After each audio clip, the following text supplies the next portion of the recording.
Hello everyone. Today I will show you how to allow the Steam app to access the camera on your iPhone. First, unlock your iPhone and go to the home screen. Look for the Settings app and tap on it. Once you are inside Settings, scroll down slowly until you see an option called Privacy and Security. Tap on Privacy and Security to continue. On the next screen you will see a list of different permissions. Find and tap on Camera. This section shows all apps that have requested access to your camera.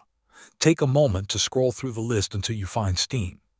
If you see Steam in the list, check the switch next to it.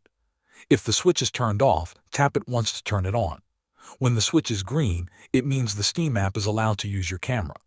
If you do not see Steam in the camera list, it usually means the app has not requested camera access yet. In this case, open the Steam app on your iPhone. Try using a feature that needs the camera, such as scanning a QR code. When a permission message appears, tap Allow. There is one more thing to check if the camera still does not work. Go back to Settings and scroll down to Screen Time. Tap on Screen Time, then tap Content and Privacy Restrictions. If restrictions are enabled, tap on Allowed Apps and make sure the camera app is allowed. Also check privacy restrictions and confirm camera access is not blocked. Once these steps are done, Steam should have full access to your camera on your iPhone. Thanks for watching.